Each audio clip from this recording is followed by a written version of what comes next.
hello, internet land. We should have done the introduction before this started, but you know what? We're doing it now.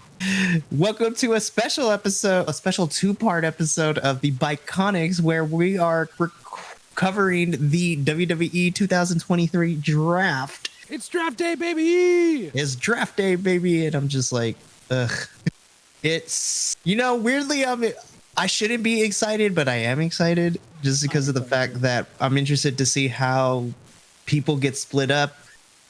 But for this special episode, part one, you only have two of us, for a little while, hopefully.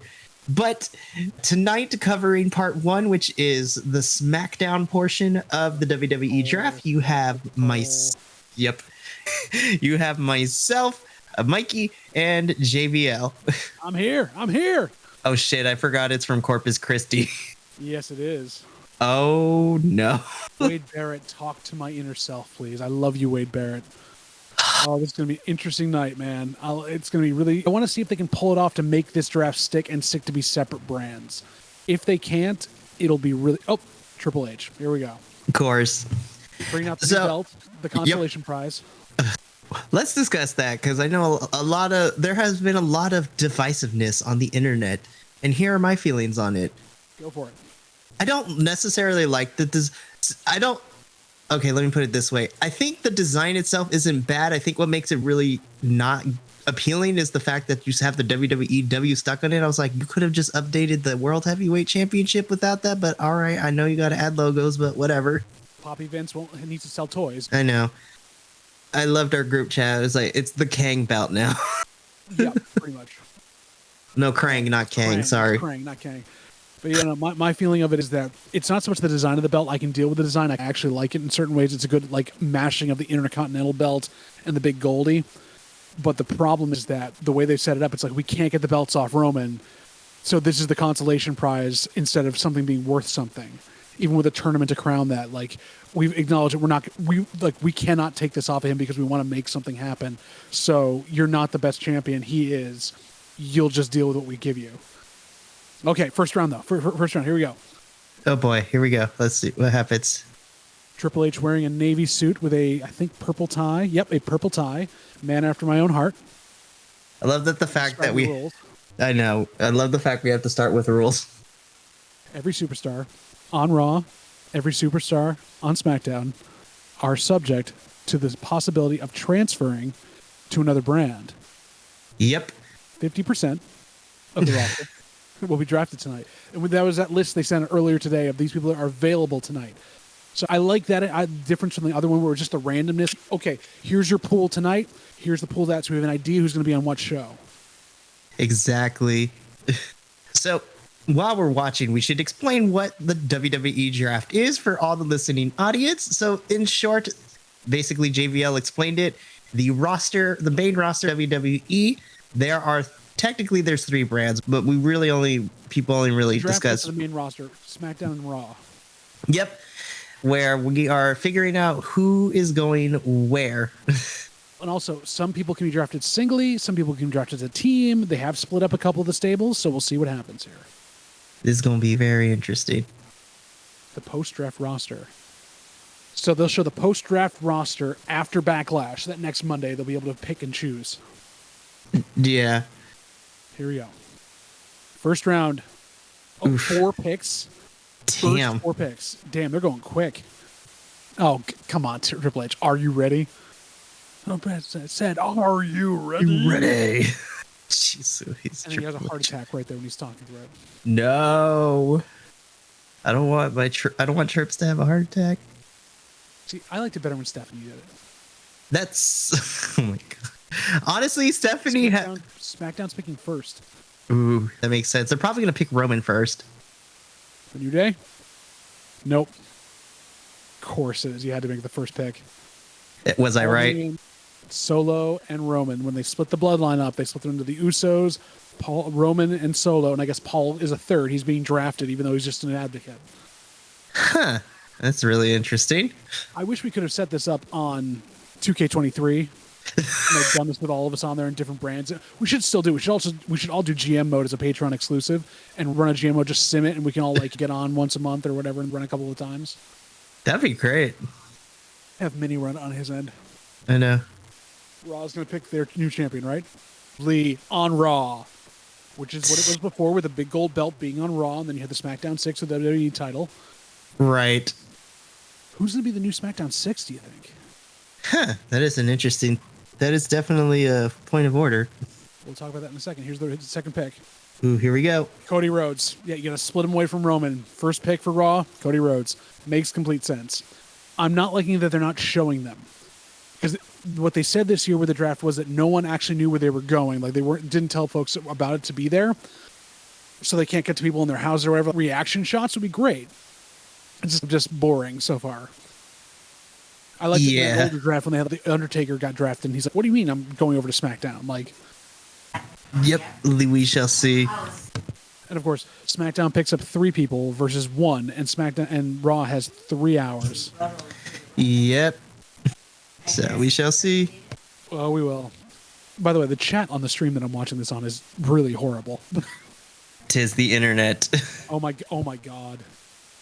Oh, Bianca Belair's on SmackDown. Or is she going to Raw? Huh. Oh yeah, she's going to SmackDown with the Raw Women's. Is it going to be a swap? Where they have a drop in the ring? Honestly, I prefer that because Bianca has ran through pretty much every single woman on the Raw roster. Whereas I would love if they did the thing they do with the belts they had here. So you have the Women's Championship or the Divas Championship, and that's the 2 belts on either brand. You split them up like that. Yeah. Becky Lynch is on on Raw. So is this going to mean that Seth's going to get drafted to Raw? Yes, it is. Seth already wants that belt. This makes sense. They're drafting the married couples together. So this is going to happen. So now we know Seth is probably going to go to Raw tonight. Which makes sense. And I know people are like, Cody should win the new title. I'm like, no, I feel like Seth should get this title first. Yeah, because he doesn't finish his story if he wins the new title. All right, so they're announcing someone coming out. This is the Usos, I'm assuming, coming out? Yep. The Usos are coming out now. They're not drafted. They're just coming out now. Yeah. This is so far 4 quick picks that we expected. All of them would go early. It's boring that Triple H is reading out the whole thing. There's not like a lot of, for all the hype they put up with this, there isn't a lot of like newness to it or something to engage me in this. It would be at the regular draft where someone has to come up and accept or something like that, get a Raw shirt, do something else. And I don't know why they couldn't do something like that, especially with this. It just seems it's just moving segment to segment boringly. I'm assuming the Usos are going to make a statement here, but I don't know about you, Mikey. I feel if you're going to set this up as a specific special episode, make it different, make it special. Yeah, and when they announced it too, I thought it was weird that they were I thought it was really weird that they decided to do the draft a week before their next PLE, and I'm just like, all right, cool, I guess. I like it better here. It needs to happen after WrestleMania. I hated it when they used to have it like right before Survivor Series, and then they do Survivor Series brand versus brand, which made no sense. Whereas WrestleMania is the end of the TV season. That is the end of the season of wrestling for the year. You do the shakeup of the draft right after that so that you get to build all these storylines into the next year. So that's good. But for me, they're not doing anything to make it different than a normal episode of SmackDown so far. It's just a promo where he's reading off names. Have a video package. Have something where like they have to react or something. They're in the building. Because if you're setting up this, like, you only get half the roster to deal with, plus NXT and everything else, have them in the building. Have them there reacting. Or have a pre-taped reaction because they know who they've drafted. Oh, no. I don't know, Mikey. Are you feeling like that? Like, it's not boring, but it's just not grabbing you, or?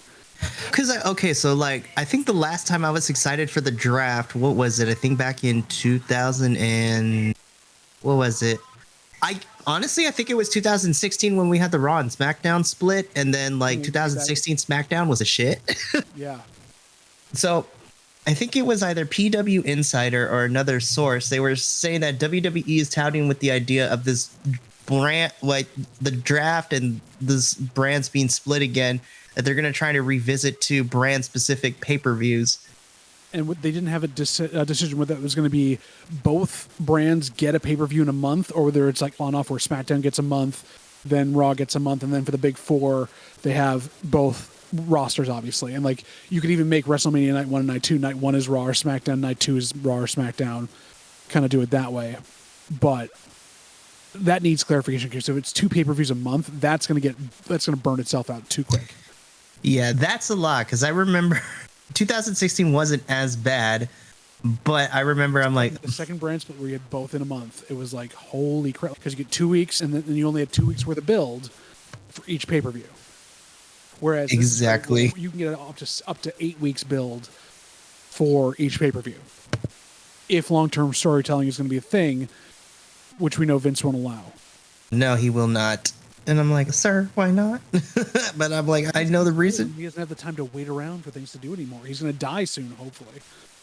Yeah, usually, like, under normal circumstances, I never wish for anyone's downfall. With this, I'm trying to pull up the article so I can let everybody who couldn't join us be like, all right, this is what happened. All right, where are my sources? Adolfo's texting, asking how the draft is going. Just join us, man. He's at his mother's. I'm waiting to see where this ends up on Botchamania. I'm so happy tomorrow's Saturday, though. God, I want this week to be over. I feel you on that. So right now, for where we're watching, it's just a promo off between the Usos and Sami Zayn and Kevin Owens setting up the main event. Kevin Owens getting very animated about that. They're going after each other and doing the same promo again that they've done the whole time they were doing when Sami and Kevin came up to do that stuff. It's really spinning their wheels again, just like they're spinning their wheels and everything else. Literally, this is just a regular episode of SmackDown with Triple H popping in to say 4 picks at once. Literally, it would be. There are so many. You're in a freaking company now with Endeavor that like knows how to do a draft type of thing. You can do this. Why can't you step back and actually make it a draft? What is wrong that you can't like trust yourself to make it a draft? And now you've got Wade and Michael Cole trying to like cover for it. It's like they can only do so much to say the word draft every 5 seconds. It doesn't make it more of a draft. Like the NFL draft is going on right now. Night 2 is going on right now, and that's a better draft. You have that perfect example. Why can't you do it like that? Have guest people come out and do stuff. Legends come out to announce draft picks. Something. And 4 at once also didn't make any sense either. Why would you do all 4? Do the first 2 if you want. And then also it's pick. Make it snake. Like, okay, SmackDown picks first, then Raw gets to pick twice, then SmackDown picks twice. Make it a snake draft. Exactly. Hey, look, I'm not going to say his name they have on screen. It's Pete Dunne, one of my favorite wrestlers ever. Oh my God, I actually want to watch this match. Pete Dunne versus LA Knight? Yes, please. Give it to me right now. Give it to me. They're doing it right now. There's going to be a commercial break in the middle of it because obviously it's next. Damn it. Give Pete Dunne his name back and give him his goddamn music back. Get him off the Brawling Brutes, and we're good. That's all I need. And honestly, I would love to see an intergender, if they do a couple of mixed match challenges, intergender with him and Tegan Nox on a team. Yes. The most hard-hitting freaking thing ever.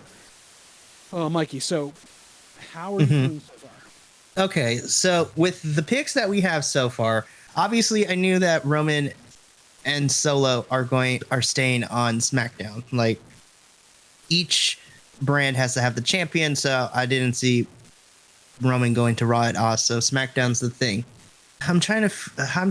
Cody on Raw, I guess, makes sense. You have to split him from Roman. You have to. Yeah, at least until they can figure out.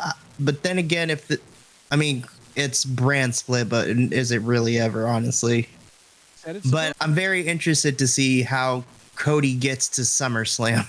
Not very well. He's going to have a couple. He has to beat Brock, and he's not going to beat Brock at Backlash. Damn, you beat me to it. I was about to text it. It's all right. We're both doing, so for everyone listening, we're doing some admin behind the scenes because a couple of our co-hosts could not be here with us tonight. So they're asking how things are going where they are, and we're trying to update them via text while talking to you and making this worthwhile for you to listen to, because obviously it's just the two of us. Although I will say, this is how it started. We're being able to do this. We'll talk our way through it. And I'll keep feeding Mikey things to talk about because obviously I'll just come up with shit on the fly. Yeah, let's see.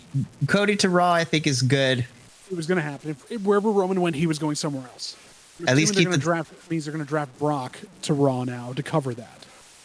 Which would make sense since Cody and Brock are fighting at Backlash next week. Exactly. let's see. I'm happy. Yeah, I'm happy. I'm happy to see Bianca on SmackDown, but it won't make sense if. Now, there's two ways I could see this. They're obviously, if they do a belt swap, that would mean that Rhea would have to be on Raw, which I think is a good choice, maybe.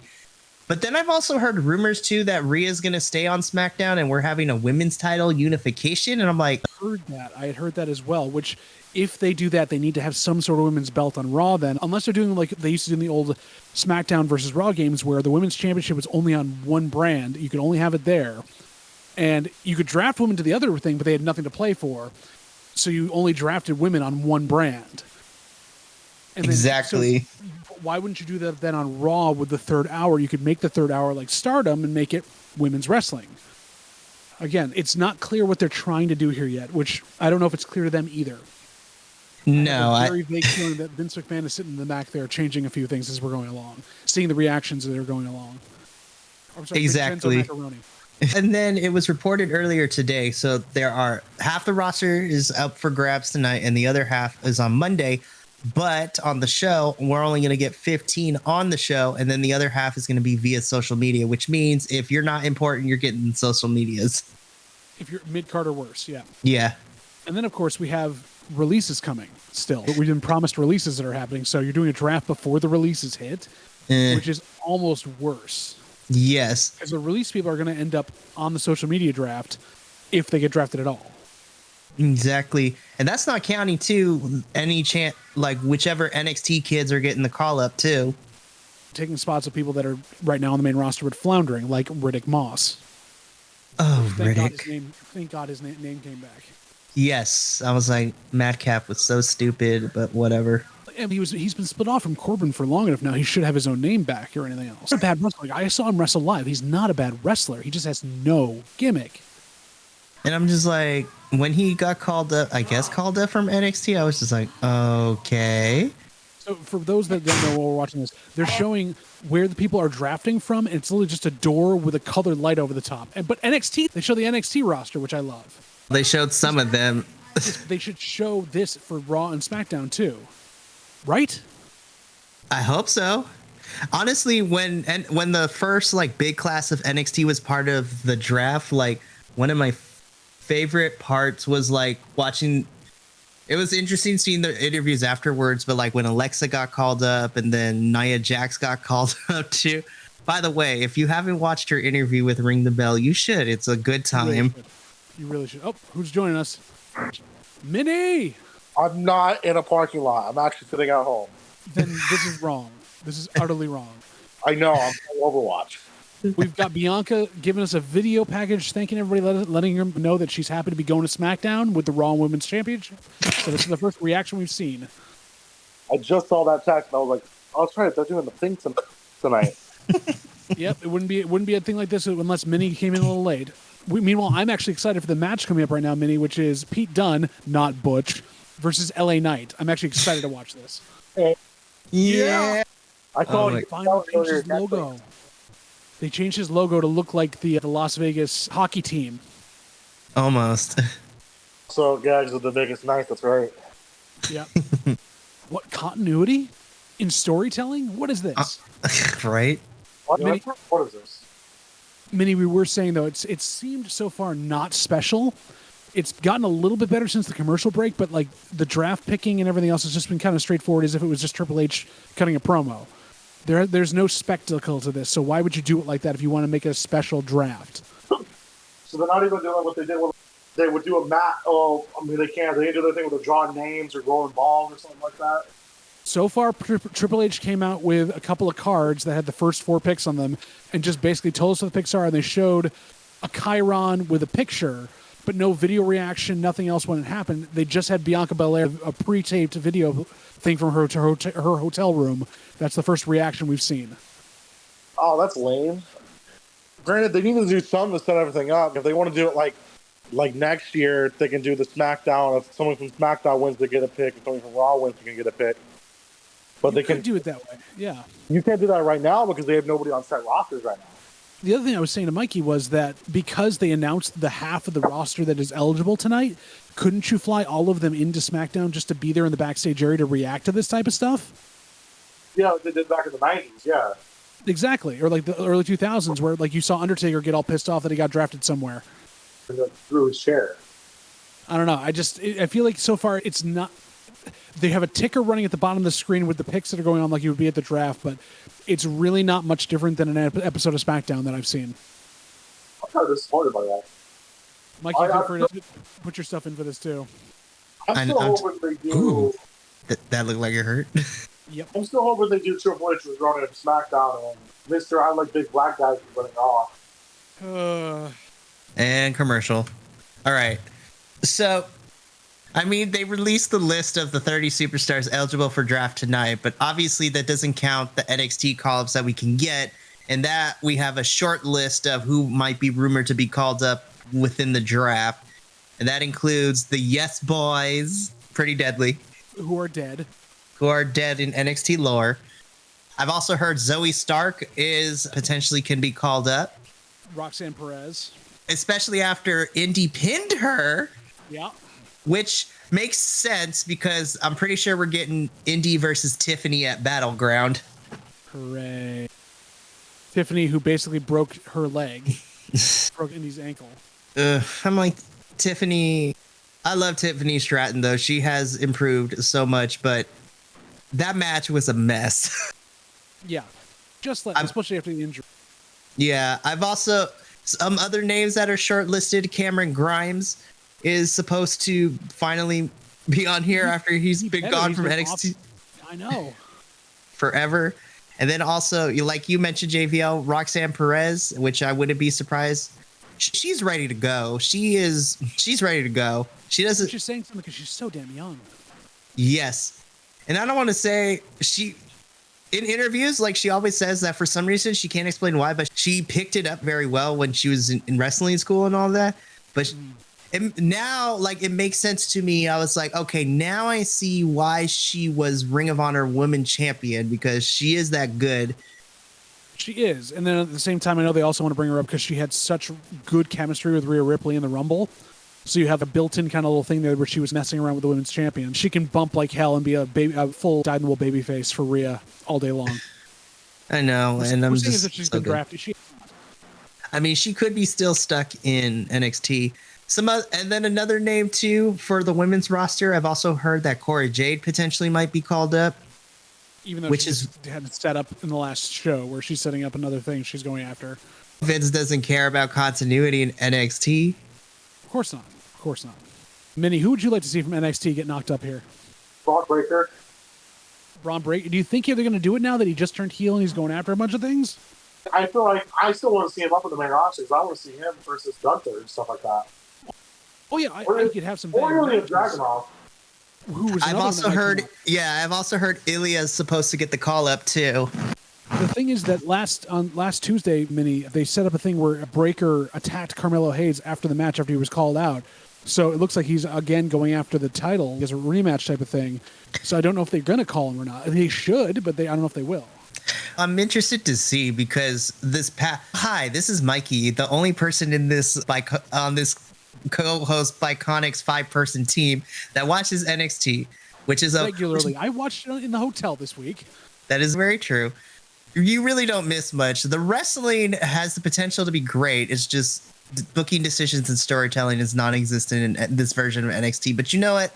I can move past that because there's a lot of talent down there. The newer crop, I was like, I want to support these kids. But anyways, there's a lot of potential. But then I'm just like, you already have such a big roster on the main roster anyways. I'm afraid that they're going to get called up and they're going to get lost in the shuffle. But to add to JBL's point, I don't know what we're doing because this past Tuesday, after Carmelo won his match, I don't know if Grayson Waller's legit hurt or if it was a work, but that did not look right when he rolled in. They're saying that it was legit, that he is actually legitimately hurt. I was like, rolling in is what did it, and not the jumping your arm through a ladder at Stand and Deliver 2 years ago did it to take you out. And Minnie, the other thing I was talking about was like Raw still is 3 hours. If you wanted to have a way to differentiate Raw's third hour or make it the second hour, whatever you wanted to do, draft more women and bring both women's belts over to Raw and make that last hour just like Stardom, like women's wrestling. Vince would never do that. That's a good idea. I know he won't, but it'd be the smart thing to do. That was a high superplex. Right? A hell of a bump you took. Ooh. Mikey, I think your feed's just ahead of mine. Oh. Listen, it wouldn't be a Bi-Conic episodes without me saying LA Knight and dead ass. Yeah, exactly. He's got a booty in hell. And I'm just like, what the hell, man? Oh, yeah. So, Minnie, now that we've got our champion on one side and they're going to be drafting on the other ones, who do you think is going to be the next pick that's going to pop up here? Like, each one of you, who do you think is going to be the next pick they're going to bring out this early in the evening? It's going to be probably the mid-card belt, so I'm assuming they're going to be doing like Austin Theory and Gunther. You think that's going to be the next couple picks, or do you think they're going to pull in some tag team stuff or do it that way? Okay. I think they might save tag teams for SmackDown because SmackDown's something to look forward to. It's true. I'm just thinking like they might save big picks for the hour on the hour, so at 9 o'clock hour they might do some more. But you could be right. I don't know. Yeah, I'm thinking because I think they're going to do the main for Raw, and then that's how big the tag team stuff is right now. They're going to go to SmackDown and do everything on SmackDown. Because Friday is also the tag team title championship. And whatever, they're doing that Friday, I think, right? I don't know. I'm not sure. So right now they've got the main titles on SmackDown, and then they're doing a tournament on Mondays for the new like big Goldie with the logo belt.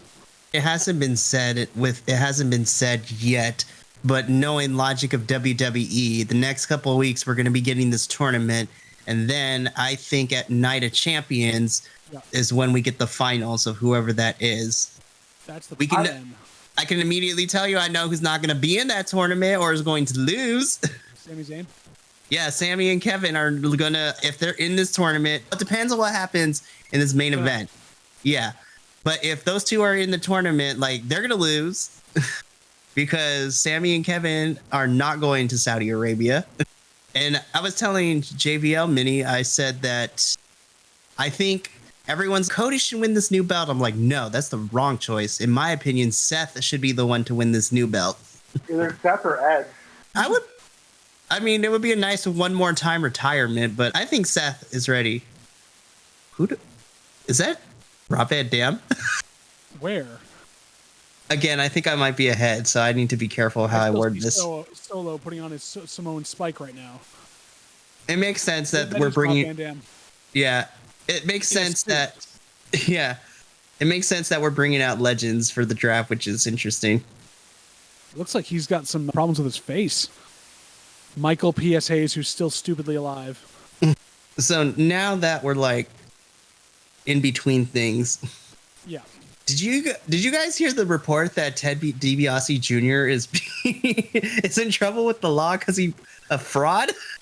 Yeah, this is to do with Brett Favre and stuff like that too. Mississippi got fucked by a bunch of people. That's crazy.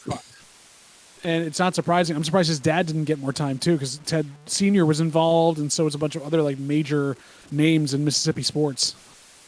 That's insane to me. I'm just like, what a way to actually bring your father's gimmick to life. Pretty much steal money from the poor the entire time. It's not unsurprising for a man that like thought so much of himself, but now he's fucked on himself. Somebody else fucked on me. Oh yeah, it's insane.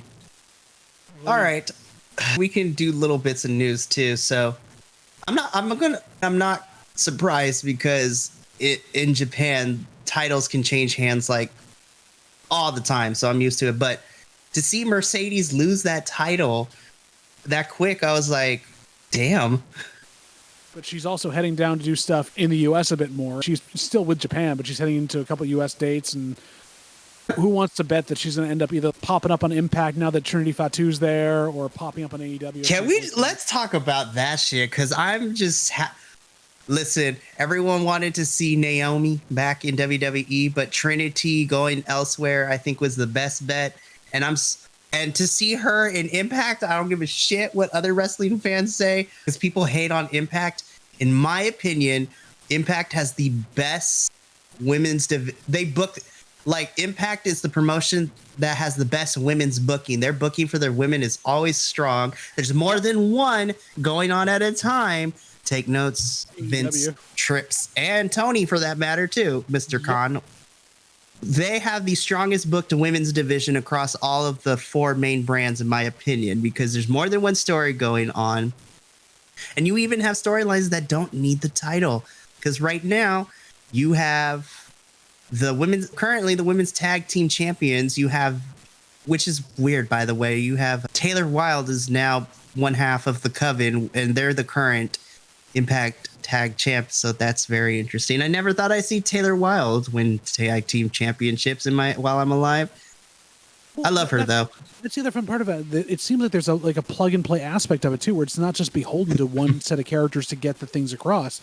They trust that anybody can be plugged into a fun storyline and work on it. Yeah, because the Coven is going off against Jessica, and Rosemary's MVP. She's been there for a while, and I love that Impact leans heavily into the hokiness. Sometimes I'm like, if you're gonna do hokey, spooky, supernatural stuff, Impact is the way to go, because they have the undead realm with Rosemary, but right now, storyline wise, they can't get in because somebody's blocking it.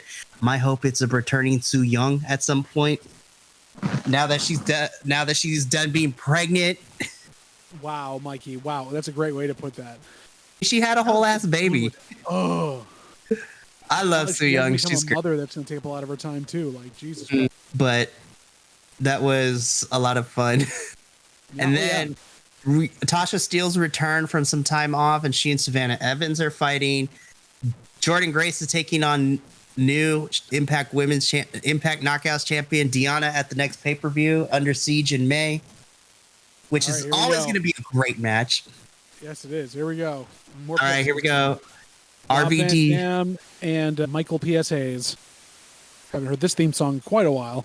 All right, who's going to be picked next? So Minnie thinks it's going to be the mid-card titles next. I don't know. I think that they're gonna grab a couple tag teams or grab maybe one of the two of the women's division. Maybe it'll be an NXT call-up, but I don't think NXT call-ups yet. No, they'll probably, if they're gonna do NXT call-ups on the show, it will be let's see. And of course, they can't use Michael Hayes' own song that he sang for the Freebirds. Okay, here we go. Second pick, second round. That's old. So I'm a bit ahead, but it looks like that rumor, at least for now, is not coming true for this draft pick. Okay. Yep. They missed their window on that. They missed their window to split those two up. So that's the problem. Is they had to be drafted together, because they should have done that right before Elimination Chamber. That would have been perfect. They missed their time to take them apart. And when they had them at WrestleMania together, they weren't going to break them up. I should be taking notes. Hold up. Yeah, Street Profits together. Yep, so the Street Profits are going to SmackDown. Now Raw picks. If we get through. What? Oh. We're waiting here. Mikey's ahead. This should be interesting. But I'm not surprised. I actually had this as in my little head of what was going to happen. That makes sense. So you pull them all three at once. Yeah, so Intercontinental is going to be on Raw. Which means Which I think means Austin's probably coming to SmackDown. Guaranteed. They're not going to have both mid-card titles on one brand. I feel like that's a bad pick for Raw to take them on, because they were doing so well in SmackDown. Yeah. Oh, okay. Yeah. But I think this is a good choice right here, too, for the next pick. 2 picks a shot, it looks like, too, so 4 picks each time. That makes sense. Interesting. Okay. So, for the listening audience, the next pick after Imperium going to Raw is SmackDown picks Edge. So he's not going for the new title. Nope. Literally, he's held almost every title. He has done everything in this company. What is left for Edge? Okay, I knew that one was going to happen, so the next pick for Raw. Mikey is so funny that he's ahead of this all. Here's the thing. I'm ahead, but then it's always, still giving me problems. So just Riddle by himself. Interesting. Minnie, what are you thinking about these picks? So I've heard Street Profits to SmackDown. I'm not watching, keep in mind, I can't see it. So Imperium's over. All of Imperium. Yep, all of Imperium. This was the whole faction over. Okay. And I was right. Theory went to, so they did the mid cards. They did not move Theory, but we're assuming Theory's going to go to SmackDown if they have Gunther on Raw. And then Edge to SmackDown. And then Matt Riddle is staying on Raw. So that means the Bloodline spot. The Bloodline is on SmackDown. Roman and Solo and Paul Heyman are, but the Usos have yet to be mentioned. Usos off, yeah. They might. I wonder if they're going to split the Usos up and move Jimmy to one, Jay to the other, or just move the Usos to one. Who knows? Move the Usos away from the bloodline. Because they're already starting to fall apart, which makes sense. I am not enjoying that it's not a snake draft. I would love that better, where it's like SmackDown picks, Raw picks, SmackDown picks. So it goes back and forth and there's a little bit of stuff to it. All right, I'll be on officially for the Monday one. I'm gonna do what I'm doing. I'll keep updating the picks on the text string so you can see who did what at least. Yeah, I'll shoot my opinions there. Cool. All right. See you, Minnie. Laters. And again, there were two. As it should be. No, I'm just kidding. So 2 tag teams moved and split apart, which I'm sad because Imperium needs to start doing some tag team stuff. It would be cool to see them against the Street Profits. But, nothing substantially different other than moving Gunther brands, basically, in that last round. And again, they don't have a reaction to this. It'd be better to have a live reaction, I feel like. Just announce them does nothing. Although they're going to get one for the Street Profits. Sure. The Street Profits are on right now. So we apologize, folks, if there are lulls here, is that we're watching this episode live. But yeah, I think, Mikey, for them especially, they missed their window to split them up. So now they've got to work with it for a little bit longer till they get something set in stone. Yep. Wait a minute. I thought that Braun hurt himself. I haven't heard anything. I guess not. Or if he is, he's going to still work through it. Which, by the way, I understand when wrestlers want to, but I was like, you guys, can we, not? I was like, don't hurt yourself, y'all. Yeah, I was pretty sure that Braun had a concussion or something. Something like that. This should be a fun match. It should be. So, did you hear the rumor, Mikey, that Big E is in the draft pool? That's what I've heard. That's what I read this morning too. Now, this is also leading into what I was going to mention. Yeah. But, okay. Okay. Again, I'm ahead. Yeah, I know you're holding on. So it looks like it's a tag team, gauntlet or something else. Or yeah, this next faction coming out, I was like, I want them to finally get a win. They need to. They weren't getting wins before they were this faction. It's just, but my mind blinked. What were we talking about before that? Big E being in the draft. Oh yeah, Big E is part of being drafted. The only 2 superstars that were not listed were Bray and Randy Orton. That is it. And anyone else on the injured list. And Alexa. Alexa was not listed either. That's a little surprising. And also, my friend Jesse, that Bray is his favorite wrestler, so he's very upset. By the way, if you're just as a future reference, if your friend ever wants to come on to this podcast, I'll tell him to. I'll tell Jesse to join us. Because he's the guy that I watch all the pay-per-views with. I go over, we cook a dinner based on the theme of the pay-per-view. We sit down, we watch together, and then I go home. I would love that. Let me see if there's any teaching jobs in your area. Hold up.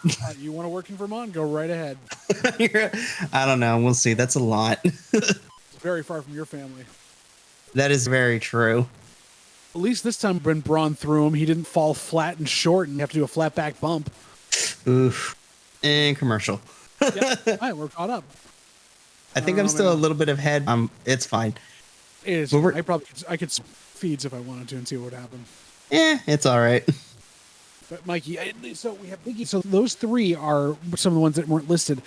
I guess that officially says that Big E is good to go, or are they drafting him back in a Paul Heyman role where he can't really take bumps, but he can be involved? And I would love to see Big E back in the ring, but I would honestly, for me personally, if he can't really take bumps anymore, I just want to see him back on my TV screen, period.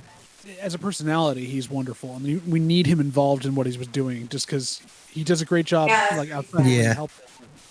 I don't know. Oh, man. Oh, there's your girl. Yep. I love her to death. I still stand by that. Asuka should have won the title at WrestleMania, but you know what? I don't blame Bianca. I blame the bookers. Exactly. That makes complete sense. Which, by the way, listening audience, let's talk about this real quick. If you're mad that your favorite wrestler doesn't win the title or doesn't win the match at the big ones, don't blame them. Blame the bookers. Because I remember, what was it, 2-3 years ago, the amount of people that were coming after Alexa Bliss during her, I think either her Smackdown or Raw, championship reign, and I was like, why are we coming after her? She's just putting on the match, you guys. You should blame the bookers. She's doing the best she can with what she's been given, and as John Cena said many times, most of the stuff they're given is utter shit, and they have to make magic out of it. Definitely. She's doing what she could have done. I'm same right here. Like, I'm not mad at Cody for not winning the title. I'm mad at the booking for not pulling the trigger when they should have. Oh yes, and I'm just like, yeah, it's proof that there's still too many cooks in the kitchen, and it's only getting worse.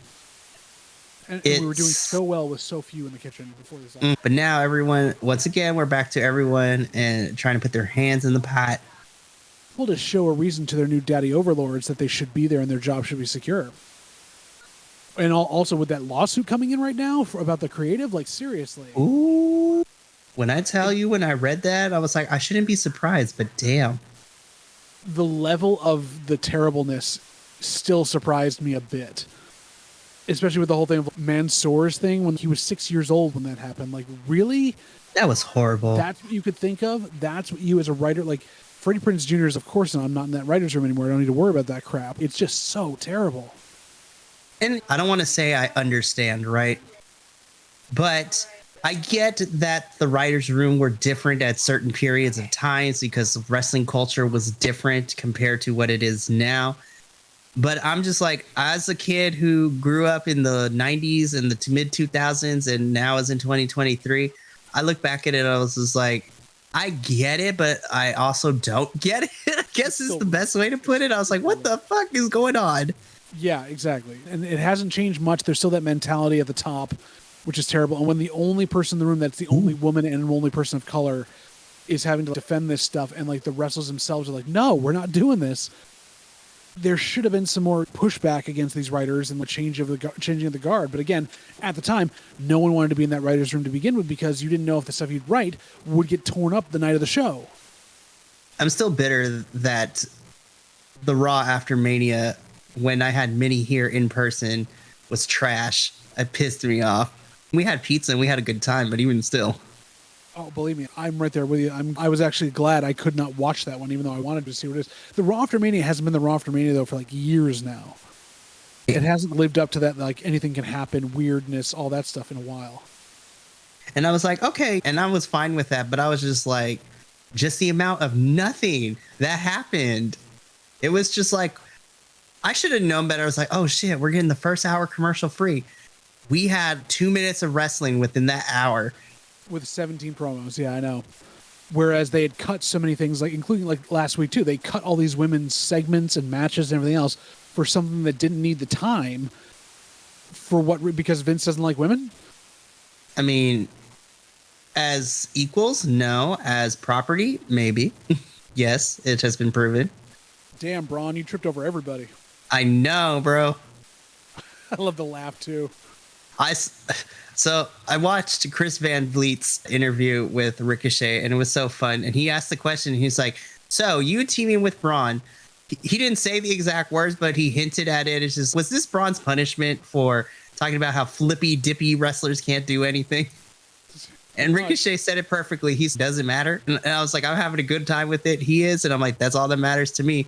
And I said, and I did show him that flippy dippy wrestlers are cool. I was like, there you go, Ricochet. No, one would hope. One would hope. And if there's anyone that could, is one of the two ambassadors of flippy dippy wrestling. Yes. Good old Trev. I mentioned that to somebody that his real name is Trevor. Like, Trevor? I was like, of everything. Of everything. That never gets old every time I see it. Every time. I need me some Ricochet versus somebody else now, though. Honestly, a Ricochet Chad Gable match would make me so happy. Yes. And I want Gable to be the one that dethrones Gunther. I want Gable to take the IC title. Oh, yes. Although it'd be fun also to have Dragunov versus Gable if he gets drafted. Oh, that match would be so good. You would think that. Yeah. As I was reading the list of available superstars across both nights, and then I'm looking at some of these names, I'm like, you're not really doing much or have been on TV for whatever reason. Like, I see that the OC is all up for action, and I was just like, y'all are doing house shows right now. as a unit. That's built in their contract because they're old enough. They don't want to do house shows. Although Mia Yim could use the time because she's not being used for anything.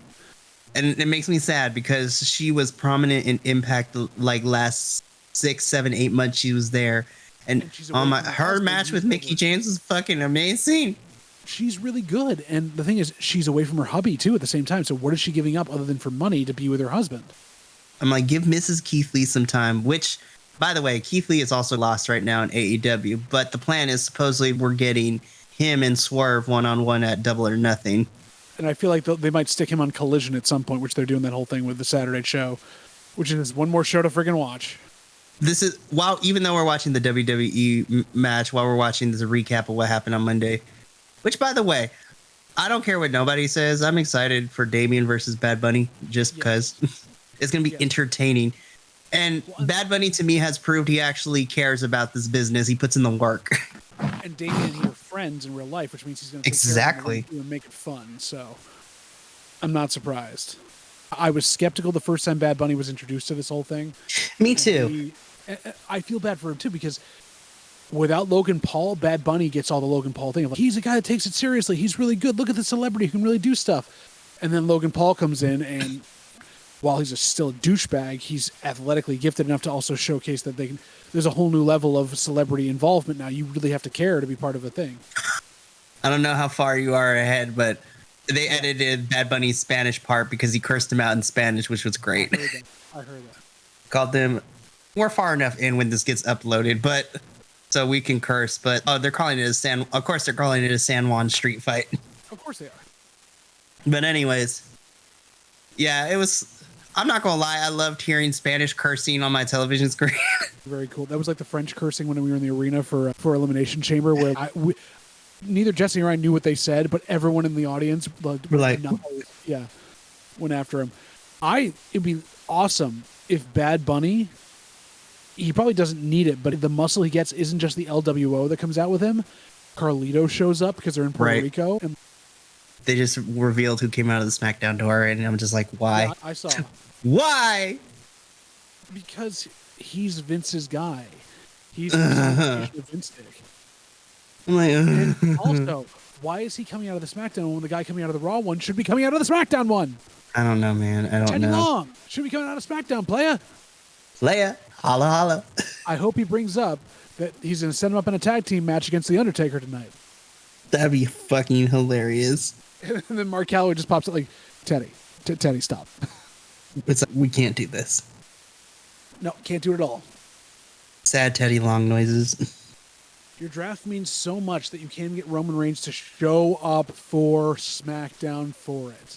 I know. I'm just like, not even a video message, not like a video promo. He honestly doesn't care. As a character, he doesn't care. Him as the person, I was like, man, you need some time. I get it. But even still, I was just like, come on. Yeah. My feed froze. No. No. Get to two. Get to two with me. Okay, I'm on it. Hold up. I'm trying. Who has not had a problem with you so far, so I'm happy about that. Lucky you. I am lucky. Thank you very much. Where's the frickin' professor? I was like, you said the class ended at 5. It is 6 where you are now. I know. It is 9 where I am now. That honestly is one thing I keep coming back to every once in a while. I was thinking, like, when I lived in Chicago, I was on Central Time. So a lot of these things would be like earlier in the evening. So like I get the Daily Show at 10 p.m. I was out later and everything else, but I could catch things early and like have an early night. I also have to get upstairs too after this because my ice cream base is still sitting in the fridge cooling, but needs to be made into ice cream tonight. Oops. It's an experiment with me too. I don't know if it's going to work or not. We'll see how good it comes across. Blueberry lavender. Ooh, nice. I was going to do blueberry basil, but I figured I'll do lavender first. I have lavender extract. Sorry, I cook on the side, folks. And when I get into a weird ADHD like rabbit hole, I cook weird things. Oop. Oh, that's right. Yeah, we lost the bear. I forgot they're doing maintenance work on one of it. We only have one bear with a dick in his mouth now. So hopefully he lasts the whole time. We only got about an hour. Hopefully he lasts. Hopefully he lasts. Jesus. Oh, Mikey, so how are you feeling about the draft so far? We've had some interesting picks. Nothing out of the ordinary, no weirdness yet. Other than the Not fact yet. they got Imperium all together. That was a little strange for me. They would do all three if they were looking to split people up. But you want to keep him with Imperium, I guess. So it makes sense. Right. Let me see. I'm not like too surprised with some of the ones that we've gotten. I am waiting to see what happens with Rhea to see how I feel about Bianca moving to SmackDown. Because if the women are switching brands and they swap the titles, cool. Because it gives Bianca more fresher matches, new people to face. Same thing with Rhea. Yeah. But if Rhea ends up on the same brand, I'm interested to see how that goes. For me, I'm also interested in the mid-card folks they're going to pull in. I want to see how more of the tag teams or groups go. Those are the ones that are going to either make a difference or not, but I really want to see where they end up because it's going to tell me who they're actually looking to push in the next 6 months, hopefully. JBL, you couldn't have matched those pants to that suit. Are you still ahead of me? Holla, holla. You're still ahead of me. JBL's just coming out right now. Oh, JBL, you look like you're going to a middle school dance. At least Teddy Long is matching damn to some extent. Teddy Long is Teddy Long. Teddy Long is awesome. Holla, holla. You're going to get the pick before I do.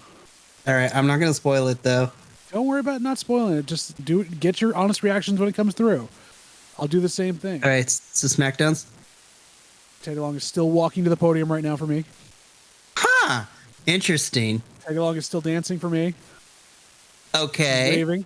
He's waving. Okay, so that tells me what's about. No, actually, that might make sense. I don't know how I feel about this. About SmackDown's pick? Yeah. Interesting. So he's going to SmackDown. That gets him Mr. away Bobbles from- Lashley. gets Brock, but who's going to go up against? Huh. Ooh. Interesting, given everything that's going down with his contract at the moment. Really? Supposedly. Drew? Is it Drew? It's Drew going to Raw. Interesting. Okay, so where are the Brawling Brutes going now? Because you want him... They're sticking him near Gunther right now. So that means a rematch somewhere down the line of Gunther and Drew, the Scottish psychopath. Oh, okay. So SmackDown picks. Interesting. This should be fun, though. The next pick that SmackDown picks Idris Elba, but that's not. That'd be hilarious. No, but SmackDown picks the OC, the entire faction going to SmackDown. Got drafted. So they're all going to SmackDown, which I think is great. Meeting him on SmackDown gives me some possibilities for some cool matchups. Does that mean they're going to keep Judgment Day then on SmackDown to have, because that's brand warfare right there. Like you want that to be that way. That's why they set them up that way, and then AJ got hurt. Of course, they're keeping him on Raw. Duh, that makes sense. Raw's pick is The Miz. Does that come with Maurice or without? It's just him. Interesting. Wherever he goes, I'm pretty sure Maurice will go. That's a high draft pick for The Miz, which is surprising. Like you want him that early in the draft. He hasn't done anything. Nope. All right, so he was the host. Yeah. Of WrestleMania, I guess. I'm looking at his Chiron, 2-time Grand Slam champion. Great. Hosted this year's WrestleMania. Okay. Star of the reality series. So nothing else. Star of the reality series. It's my woman's, or at least one of my women's is. I see. I don't see yet. The cosplay queen. Oh, WWE. She's on it. Nice. And she's actually in ring gear. She's been fighting the last couple of weeks. She's up against Riga in Puerto Rico. Poor Sonya. She didn't even get an entrance. Where do you think that Shane McMahon's quads are going to get drafted to? To the nearest ER. Probably. Are you typing in the group chat? Yeah, I am. Okay. I'll take that responsibility on Monday. Yeah, it makes sense. Honestly, I actually want more people to be on Raw because it is a longer show. They need it to be. That's why it used to be where like Raw would get 2 picks to 1 every time. So it was Lashley to SmackDown, OC to Raw. So the order it went was Bobby to SmackDown, Drew to Raw, then the OC to SmackDown, and then the Miz to Raw. Mrs. Matt Cardona. Yeah, she's being played dirty right now in the freaking in WWE. I know. I'm like, how we go from being tag team champions with Deonna Purrazzo and then this happens. I know they had a lot to deal with because it was supposed to be her and Carmella teaming up, but right. Poor Carmella, man. I can't imagine. She's hurt, but before all that too, her and Corey losing the baby. Yeah, I know. She's going through a lot and having to come back. I want her to take the time she needs to get right. Yes, because to me, that's more important to me than anything else. And Although I'm waiting to see the back and forth if Carmelo Anthony ever comes up to the roster. It's Mela is money or is Mello money or is Mela and Mello money that would be such a great. or is Mercedes money because she's Monet. Money. Can we just agree that her theme song is just a remix of, It totally of is. Crisscross? It totally is, and I love it because it's the same lick. Can we also talk about how every time she defends her title, like her ring gear is just so great? It's always an homage to something. She's always done that though. She's just got more I know. freedom to do it now, which is awesome. I was just like, we got a tribute to Eddie Guerrero from this most recent one. Then she tribute Hana Kimura when she faced off against Kyrie. Kyrie. Yeah, no, she's got a lot there. And plus, I was watching Mandalorian all week. I'm like, oh, she's back in Mandalorian. She's making some money out here. She's gotta. Do not fault her for anything like that. I'm glad she is finally having some fun and doing some different stuff. Her new finisher sucks. Other than that, it's because it relies too much on the other person taking it. I will say though, as a side note, that triple threat was phenomenal. I watched it. I went back and watched it. It was really good. It's a good thing I decided to get us as a Christian to all that. World, I know you got to start telling us when we're going to start paying you for that, or actually Patreon. Would you like to pay for our subscriptions to everything to bring you this wonderful content? Yes, please subscribe us. At the time of this recording, we don't know what kind of rewards are, but if you want to see five lovely gentlemen just talk passionately about wrestling, lovely gentlemen, and maybe some of the professor's hot friends, if he ever gets on this goddamn thing. Which, by the way, as a tangent while we're watching this match, right? The professor needs to realize, too, from one Bi-Conic to another, professor could get it if he wanted to, honestly. I'm C. I'm like, no, you're not. He definitely could, but he's also married and has kids, and he's kind of at that point where he doesn't think of himself that way in a lot of ways, which I understand. Oh, damn. That was a nice transition roll-up, because it was a roll-up to a transition roll-up. That was pretty darn good, actually. That's one of the few times I like that. We'll see how Simon Miller talks about that tomorrow. Also, Simon Miller can also get it, too, just FYI. Yeah. There's Rhea. There's I know. Mommy. Oh, Mommy. Sonya, why did you try to stop Mommy? I know. Damn, this crowd is hot. For the court. Chelsea. I know. Ooh, that was Yeah. nice. Yes, it was. We know she's not going to win against Rhea at Backlash, but I want them at least give me 10 to 15 minutes. No, give me 15 to 20 minutes. Fuck that. Exactly. And you had to set her up that way. Like, that's also a good spot to have her do, because Rhea does the best spiked DT in the business right now. Because, Zelina's got no chance. No, but you know what?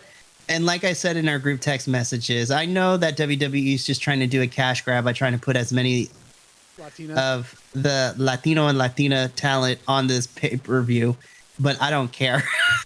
I love that you call it review as the card it is. It's not really review. I'm sorry, I meant pay-per-view. Whatever. I love that it was a review, because it's very theatrical of you. It's on this review tonight. On this review tonight.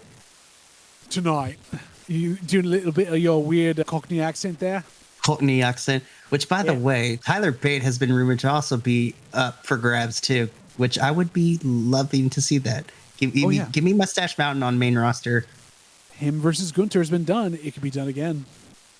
I want them to hold, if Ilya gets to main, I want them to hold off Ilya and Gunther 3 for a bit.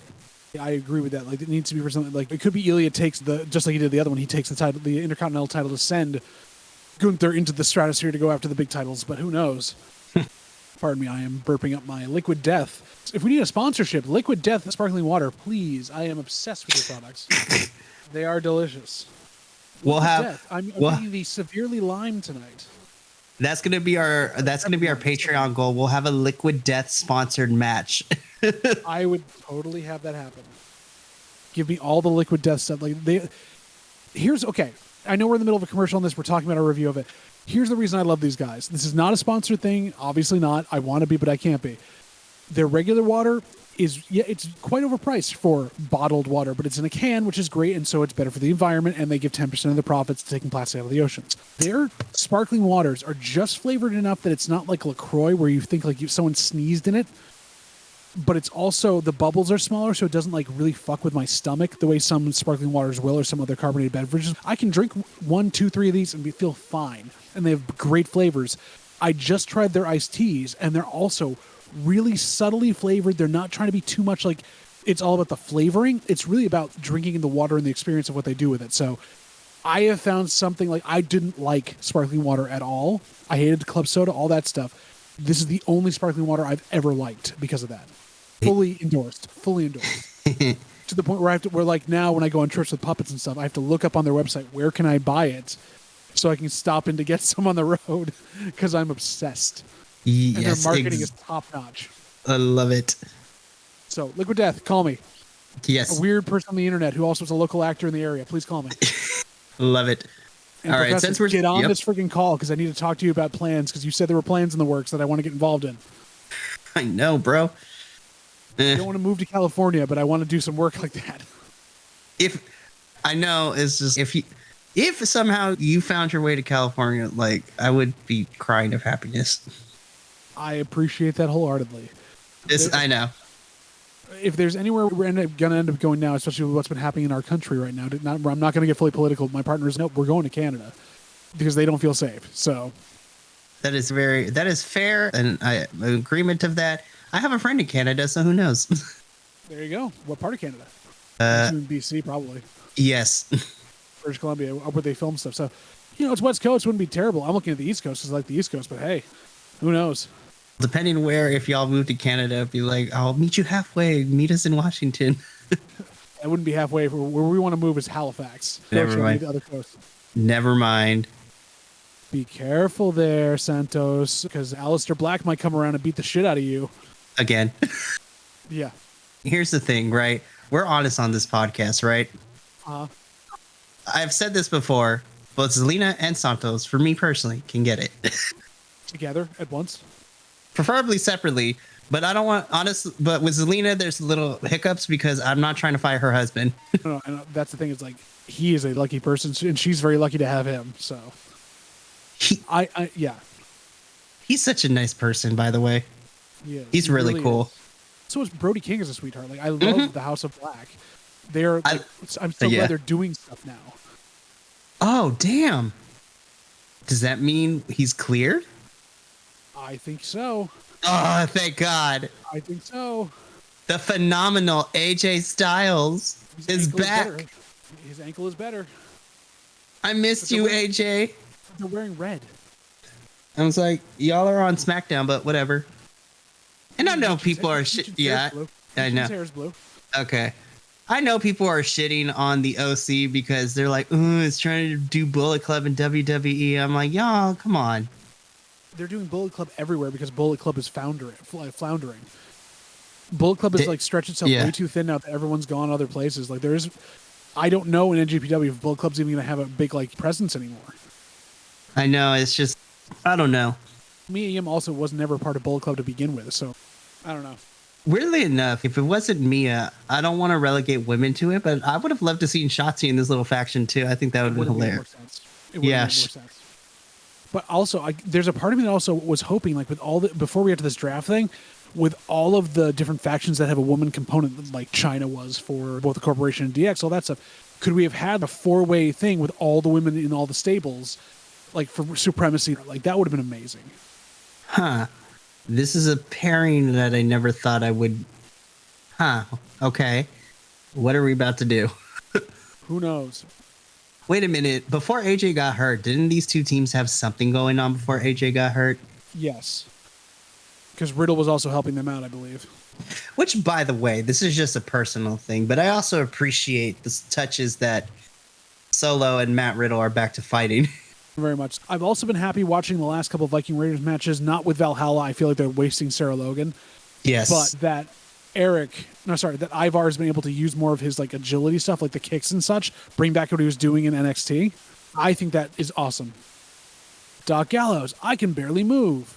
Valhalla and the Viking Raiders are also lovely people in real life. They really are. Sarah Logan's a sweetheart.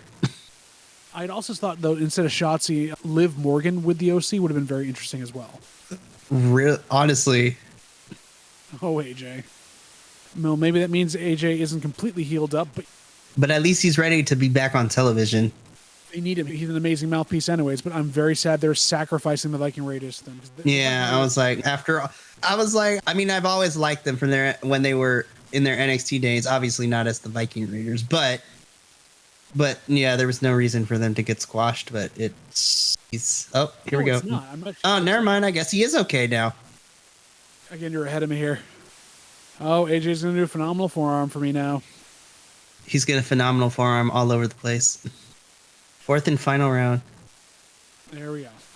Fourth and final round. Yeah. Because it's showing who's doing what. On the SmackDown side, it's this. Yep. The representatives for both make sense. It's the two members of DX that are running NXT right now. Yeah, but so hopefully there'll be some NXT picks in the next round then. I hope so. Damn. They said we were getting 15 tonight, so if we're doing 4, so 4, 8, and 12, then we still have 3. Yeah, which will be the last 3 someone will do, and then I guess then go into the social media stuff. And I don't want to go on Twitter to learn all that because I deleted my Twitter account, but still. If anything, like all the news websites will cover it too on Facebook. That's where I get most of the wrestling news. I'll go look at Wrestle Talk. I'll keep refreshing Wrestle Talk for the rest of the night. And I say also, they're doing a Flash trailer right now. I'm disappointed that the people that have seen it have said it's good. Because honestly, I don't want it to be, so they can fully reboot it and get rid of Ezra Miller and that stuff, because I think they really need to not be given any more chances after what they were doing. Yeah. It's a bummer too, because Flash is in the comics is one of my favorite. Which Flash though? Who's your Flash? I have to go with Barry. So old school, but not the original, because that was Jay Garrick. But yeah, Barry. Okay. Barry's my favorite, and I think only because Justice League Unlimited, when it was airing, made me fall in love with Barry Allen Flash. Just because this is going to sound very corny, but sure. I really loved how in that cartoon Flash dealt with his villains. It's not like I have to beat you down, I have to destroy you. He actually humanizes them and just talks to them like regular people. Like the scene that always sticks with me is when he and a couple of the other members of the Justice League, Trickster, or is it? Yeah, Trickster in the bar. That scene sticks with me. And that's Mark Hamill doing the Trickster there too. Yep, I know. When they got it, and they got Mark Hamill to do the live action version of the Trickster 2 in the CW show. That's right. Which was amazing. Well, the show itself was hit and miss, but the fact that continuity, I was like, thank you. They did a good job there, yeah. I'm honestly surprised whenever I talk DC with folks that Flash is not normally the first one that people pick. Which is understandable. Yeah, I know. I figure because the Flash never tends to be a lot of people's picks. Usually, a lot of people I know, it's always usually goes to Superman, Batman, or Woman. But those are usually the two. But those are not mine. Who's yours? I have been an old school Green Lantern fan since I was a young kid, and I grew up during the Kyle Rayner era. But I was a Hal Jordan fan. I was a huge Hal Jordan fan. And JLA also made me fall in love with Jon Stewart. So yes, I loved them across. My favorite Green Lantern of all time is none of the Earthbound ones. I know. Give me Kilowog. Yeah, Kilowog every day. Big pink guy, Sergeant at Arms. Loved Kilowog. Yeah. By the way. Yeah. I know people are. I don't think it's going to be the best thing, but it's going to be a fun flick to go see with my friends. Blue Beetle coming out this summer. It'll be interesting to see, because that'll be the first one outside of continuity thing that'll really work, and I think they have a good cast together for it. So I'm excited to see. But here we go. Draft picks with DX.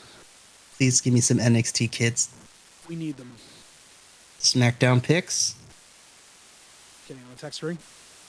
Oh, the implosion's going to happen sooner or later. Gonna have to. SmackDown picks Damage Control. All three. All three. Damage Control. All right, who's Raw picking? Yeah, I think that's the right pick for Raw to have. Turn Bailey face. I know. The King of Strong Style is heading to Raw. Shinsuke Nakamura. Oh, if he and Gunther can have a thing for the IC title. Yes. I want that. SmackDown picks. What? I haven't gotten there yet. I'm not going to say nothing. Just listen. Is it NXT? Yes, it is. But with who, I was like, what? Oh my God. That's what I said. I'm like, what? And they're going to SmackDown. I'm not mad, but what? I love that they're going, but are they taking the titles with them to come? I don't know. Yo, give me those two and Nikki Cross in a faction with Piper Niven. Give it to me now. That is an all-women's faction. That would be amazing. No, it froze. Don't do this to me. No. All right. Let's. You're probably going to finally either catch up or surpass me because it froze. All right. Indy Hartwell To Raw? to Raw. Holy shit. They're pulling champions. And I'm like, okay. She's in a walking boot. Damn it. I can see using her and bring her and restarting the way, but also Dexter Loomis is still around. Yeah. Weird. I'm surprised. I would have thought they would have picked like Roxanne or somebody. They're throwing us. I wonder if there's going to be more NXT picks, obviously, on Monday. These are interesting picks. Obviously, you're right. There's going to be a breakdown of something over there with Damage Control, but like everything else that's just odd. Yes, give me this matchup between these women's tag teams right now. If we get it at Battleground, I'm cool with it. Not honestly, Backlash? not back. Kaden and Katana versus Isla and Alba on Backlash. That'd be fun. No, it wouldn't be Backlash. It would be Battleground. You're right. Battleground. Yeah. If I'm being completely honest, those are really the only two real women's tag teams we have right now. Yeah, and they've been battling for like a long time now with this. I love me some Shinsuke.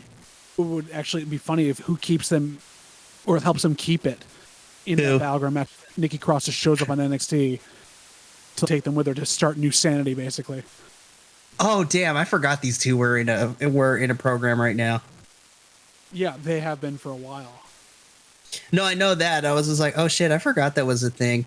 And this is actually making me care about Karrion Kross a little bit more. A little bit, especially also because he used Riddick Moss. He was talking about that stuff too. Like they're trying something out. Creator Wrestler 7 just enters the chat, but it's okay. I'm also I'm using your text messages to update my other friend. Oh, good. Just keep doing that. I'm pretty sure she's gonna call me after this. Okay, color me genuinely surprised with that round draft pick. Yeah, those are some damn good ones. All right, it's main event time. Oof. While they're doing entrances, I am going to freshen up a little bit for a bio break, but I will be right back. All right. So I guess it's left to me to entertain the folks tonight, and I'm still here as they're doing the main event. My personal thoughts on this so far. Could have been a lot better. There's some interesting picks in that last round, but that's that last round. Overall, underwhelming for the most part in terms of how they've presented the draft. That being said, not the worst picks, especially in the later rounds so far. Some actual options for some storylines that could come out of this, including the wonderfulness of the NXT call-ups. Not the ones we thought that would happen. So again, some surprises, but could have been handled better. So far, the people announcing it have been good too, but there should have been other ways to do this. I feel like that they can still improve upon this. There should be better ways. Raw will be interesting as a longer one for everything else. So I don't know, but for right now, we're going into a commercial, and I can speak to you on this. I'm still worried about this product in general. I'm still worried about Vince McMahon being in charge the way he is. I'm trying to be a little more open to what it is, and I'm going against what I said, and I'm actually watching some of this now, at least for now, to keep an eye on things. But if things continue to degrade, especially with this brand split, I know personally I won't be able to sit there and actually watch the product anymore, which will be tough. But there are some good ideas coming out of this. It'll be interesting to see what they actually define as the rules of this brand split, or at least of the draft, and if they can stick to those.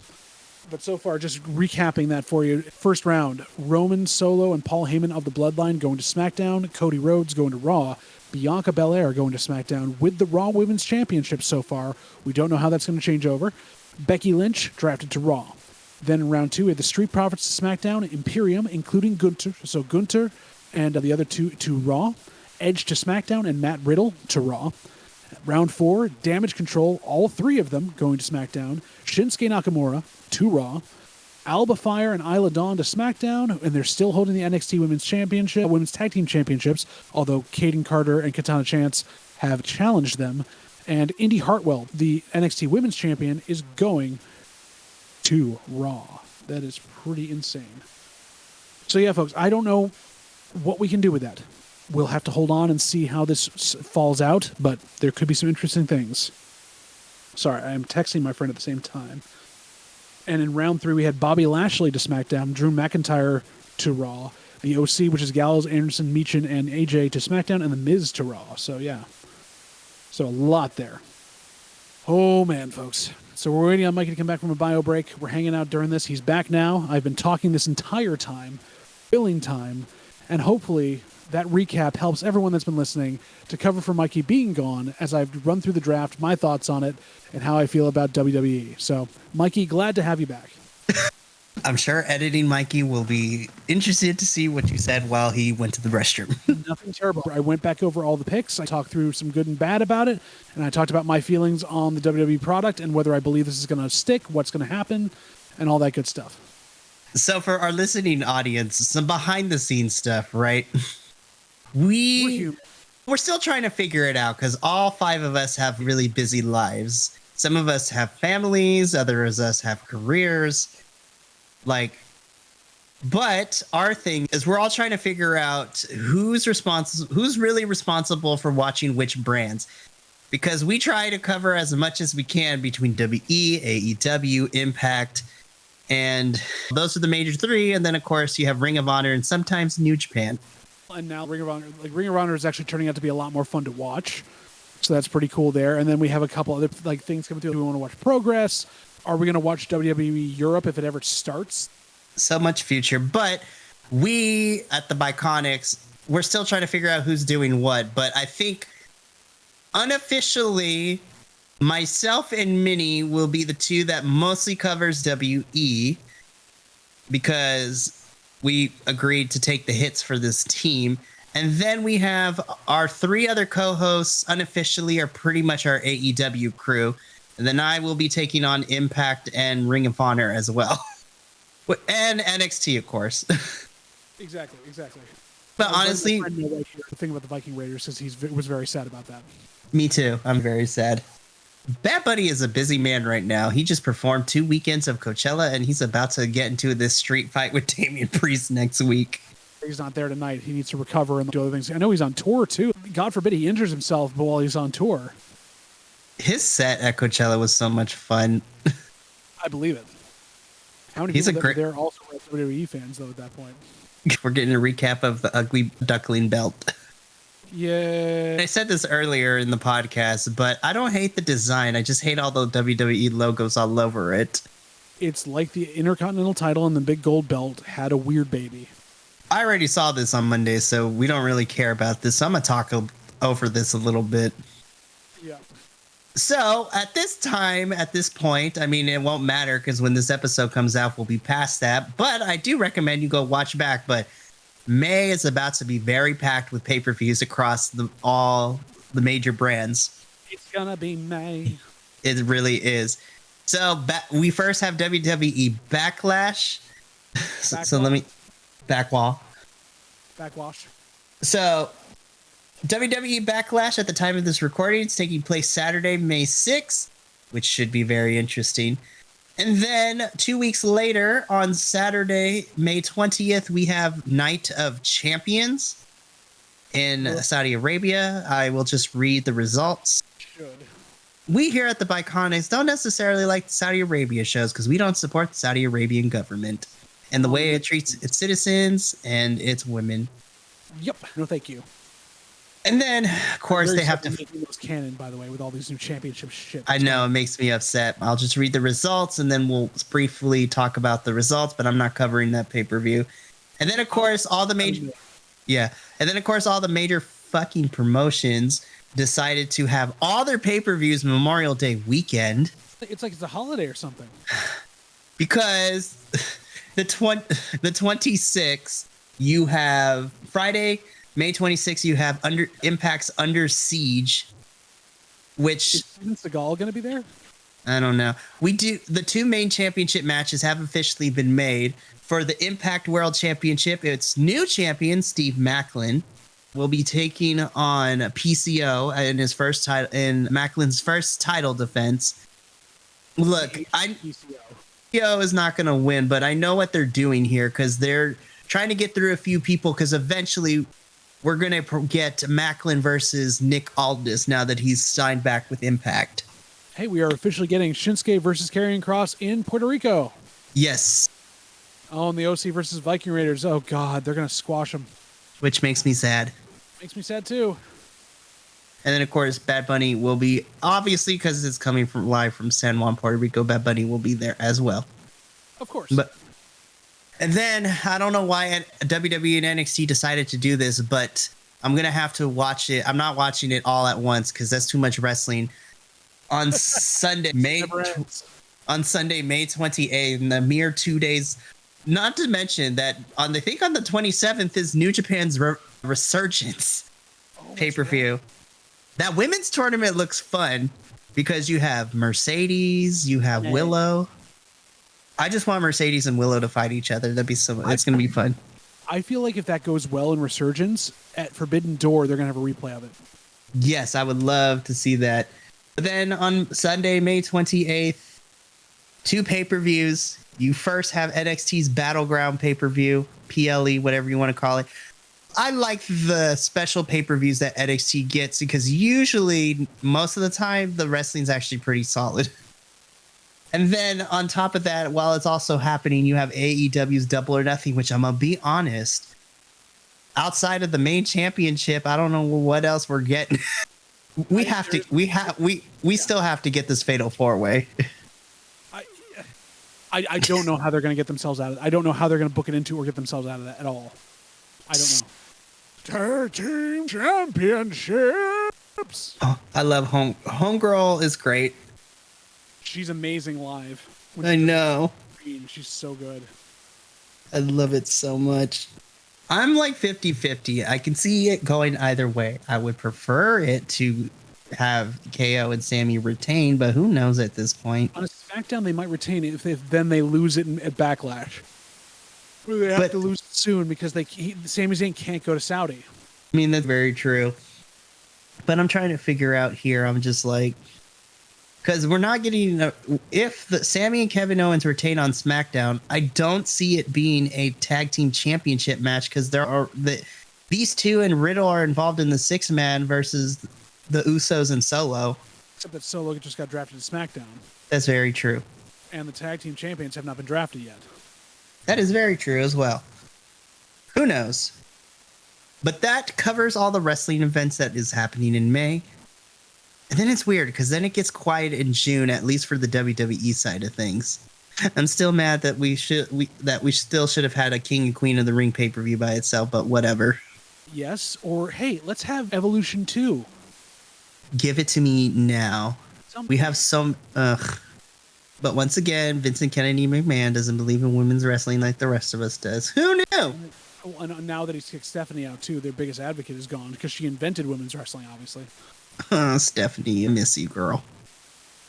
Super kick, the most overused move in the entire world. Ugh. I still hold the sentiment of the previous episode and talking about continuity, but I'm good if I don't see another Canadian destroyer for a little bit. Yeah. Everyone and their mother is using the Canadian destroyer at the moment. It's because they hadn't been used for so long, at least on main TV. It's the same thing with super kicks on some Uranagis and what was it? There's like another thing that's like that I'm like sick. It's like the when you're firing back up, the move clothesline, like that's just used everywhere. Oh Jesus. Also, I read an article today and it hurt me to read it because my new personal favorite in NXT, Sol Ruka, is out with an injury. I'm like, ah! Like everyone else that's injured in NXT right now. Sol Ruka, the cinnamon toast crunch emoji. Yes, it was still an experience to be able to talk to her parents for a little bit.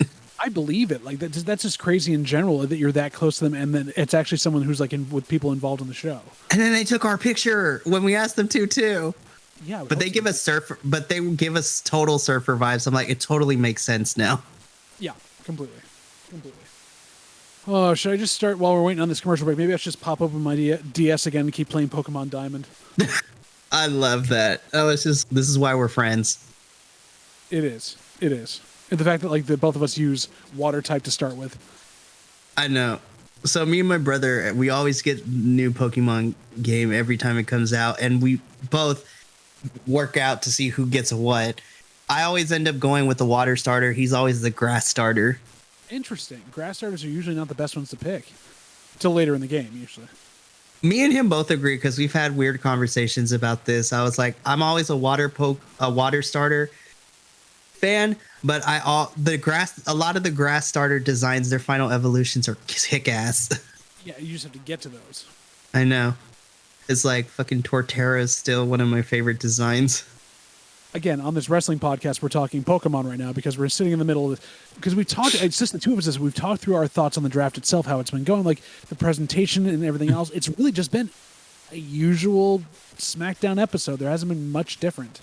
No storyline progression for a lot of things, really just there. So, like, how do you give more to that than it is? There are so many ways it could have gone. I feel like they've missed a lot of opportunities this evening, and that's boring, and I feel like they're not going to pick up much slack on Monday. No, and we have a 3-hour show to get through instead of a 2-hour one. Luckily, we'll have other people. I think if we have our whole, like, more of our group, I think we get differing opinions. You hold your opinions close and you watch more of the little stuff, and I'm just jaded and I'm never happy with this anyways. And the thing is, I hear Simon Miller when he talks about certain things too, where he's, it's just wrestling, it's meant to be fun, just enjoy it. I am enjoying it, but I can also comment on not the performers themselves being terrible or anything else, but the storylines and the writing and the putting together. Or as the professor, I love that he criticizes the acting that's going on. I know. I love that too, because I agree. Half the time I agree with him anyways. I'm like, this is not great. And I'm not I did a few plays myself, but I don't consider myself, I wouldn't be considered a thespian according to some, and I would agree to them to a certain extent. You're just but, huh? You're just dramatic. I'm traumatic and dramatic. I'm both at the same time. You go both ways. Duh. Hello. Have you not met me? Never once. Not in person, at least. I also enjoy that it's called out, that it's there. Like, there are just, we have such a diverse group of people watching this stuff, and they were allowed to comment on that and go through it, but it's gone downhill a lot of the time now. Like, it just isn't there. This is still theatrical. This is still supposed to be dramatic, and you can't even pull that part off of it. I don't know. What I also love, though, is I also love, despite our diverseness and the different types of people within this group of 5 that are watching it, I do love that how we never, I want to use a phrase that another friend of mine uses, is that despite how everyone feels about the state of the product, no one in this group really ever truly yucks someone's yum, so to speak. Like, doesn't completely. I yuck all the time. Duh, but here's the thing, though. He can. Whatever. It's the Bi-Conics. He could take it very well, but he also dishes it out. But it's never a malicious thing, if that makes any sense. Never even truthful in certain respects. It's just I want to get a rise on, like, our whole conversation about belt design, when he honestly and like truly said that he loved the spinner belt, and then he will fight somebody on that. I was disappointed in him for that choice, but you have your belt. Like, my belt growing up was not the Winged Eagle, but the Big Eagle belt from the late 90s. That was my belt. That is a beautiful belt to me. People don't like that belt as much. But the spinner belt just is terrible. Just terrible. The spinner US title, even worse. Sorry, man. But yeah, but I understand why Minnie likes it, because that's what he grew up on. So usually what you grew up on is what's going to be your favorite. Pretty much. Though, how do I put this? I'm weird. I don't have a favorite belt. No, I do. You do. I have to let me think about it. You've got time. I guess I'm a basic bitch. I'm very vanilla, so like the WWE Championship is fine with me. Like, though, if I'm being honest, I really do. I hate that the strap is white, but I actually really like the NXT Women's Championship design. I just wish the strap was not white. Well, it's the same with me with the NXT. I like the NXT Women's UK and the NXT Men's. Yes. Ones that looked like a pound coin, but the branding, the logos weren't as big as they are now on all the other stuff. It was beautiful. Yeah. I don't know, man. I also like the current AEW's women's title better than their original design, because the original design was fucking tiny. Yes, it was. Yes, I mean, it was. I know it was tiny because Riho was tiny, but shit. AEW's done a better job since. They've gotten themselves in order, and it's been really good.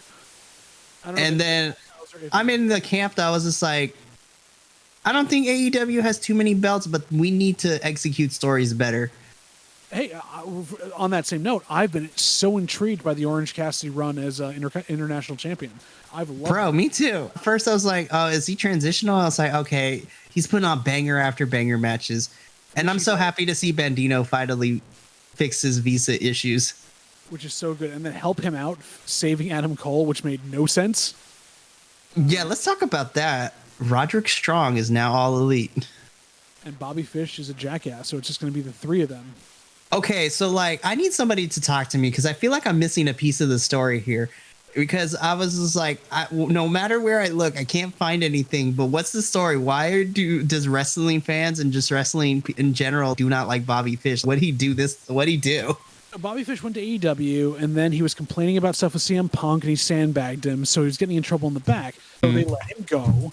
He went around the Indies and Impact and continued to badmouth AEW and badmouth Punk and badmouth everything. Like, he just was like out for himself. He did the famous "Where's the Lie" promo that nobody liked and it was fully memeable.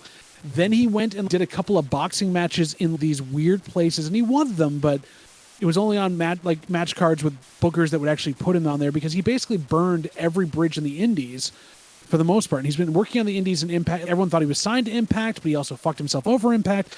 He's really done himself no favors, persona non grata in the business right now. At the same time, there's a part of me that's like, bring him back for a short 6-month run, do your nostalgia pop, the Elite versus the UE, and then kick him out. Because he never was like the upfront person. He was like the fourth member he was the Ringo of it because nobody thought of Bobby Fish. All three other ones were actually much more fun. Although Roderick Strong, for all I'm saying, like he's aged a bit in the last year and a half, and he seems a little bit slower. Like he missed a lot of those backbreakers. Yep. Yeah. Okay, I was like, I'm missing something here, so let me ask my co-host. Yeah. Oh, and go back to the other thing. So we're talking about like how we don't understand the dramatics and everything of these shows. Yep. The other part that I'm glad I could talk to people about is that I watched the wrestling newscasts and stuff where they talk about how funny things were and like this comedic part of the show. I'm like, sometimes, yeah, I disagree with some of them. Listen, I'm a big fan of I'm a big fan of the Wrestle Talk Boys. I'm a big fan of the Fightful crew. But sometimes I'm just sitting here. I was like, did we watch the same thing? Like you're too positive on certain things, and it seems like you're like it was the funniest thing in the world. Like I didn't even chuckle at half the stuff they were talking about there. I was like, I can see that, but I personally didn't see that way. But I don't understand. And then it goes the other way too, where they completely like, oh, this was awful. I'm like, I don't think it was that bad. No, I enjoy that. Like, yeah, it's very strange. Kevin Owens doing the suck it. Kevin's hurting. Kevin's hurting his knee. He's got his knee pad down a little bit. No, Kevin Steen, don't. Oh, my lovable Canadian meatball, how I love you. He's a Canadian meatloaf. He really is. I mean, we talked about this before. I still think Brody King, just because of how massive of a man Brody King is, his cannonballs are still my favorite. They really are. Most of his offense, because of how big he is and agile he is. And then, yeah, going back to him, Brody King, I love that he's such a girl dad. I loved hearing that his interview with Renee. Yes. And I also love the fact that him and his wife have adopted Julia as like their child. Pretty much, yeah. They've taken her under her wing, bring her in for the holidays and stuff when she was away from her family and such. As a side note, that's one of my favorite things I love to hear about wrestlers, especially like those who have been in the game for a long time and like legit become surrogate parents to a lot of the younger wrestlers that are up and coming. It just reminds you that for all they play and all they do, and how a lot of the people have to turn themselves up to 11 to be big stars, there still are good people, and there's a lot more now. You hear a lot more stories of good people in this business versus the carny shit that it used to be. Yeah. And I don't know if it's just a me thing that says this, but like I've noticed, minus maybe one individual off the top of my head, a lot of these wrestlers that are all tatted up and everything are like some of the nicest people on the planet. Brody's really nice. Malachi is such a sweetheart. They're getting their pain and their effort out through their tattoos. Ooh, that was a well-placed super kick. I did miss what Paul Heyman said there. There's Solo. I'd like something about it's his night, I guess, but Solo's coming out at some point. Oh, easily. They had him kick out of the stunner on SmackDown. Interesting. I'm just following the pattern here. We got some NXT call-ups from the women's side. I'm pretty sure we're getting some of them. We're getting the men's call-ups at least on Raw, hopefully. Or who knows? I might have to check the social medias later. I would assume it's going to be one place. We're going to at least have to get a couple now to balance that out. Is that Alba Fire and Isla Dawns? That shocked me that they're pulling the champions up. I think that they're champions now. It looks like they're going to probably move the belts over. But then, who are they going to fight? Yeah, because let's be honest. I'm pretty sure if Roxanne is not staying in NXT, I'm pretty sure we're getting Tiffany versus Indy at Battleground. And I would not be mad if Tiffany is their new NXT Women's Champion, because I think of the newer talent, I would love to see Zoe Stark, but I think Tiffany, could carry it for a bit. Well, Zoe to do something with herself. Her promo work is not my favorite, I'm going to be honest. No, it's not. And she's far enough in her career that she's not going to get much better. That's the problem. Yeah. Also, I just want to remind people, if they have tuned into NXT, I still hated that whole segment that her and Io had at the sushi place. That was racist. That was really problematic, and I did not like it. It was also cringe, but the racism was not okay. Yeah, that was terrible. That was 2.0, though. We don't talk about anything. But we have to. I have to at least, because I watch NXT, so if people ask, I do have to talk about it. I was like, it was a dark time. Yes, it was a dark time. Like this 2.5, I guess, if we're calling it, like, I'm not upset at it. With Screeps.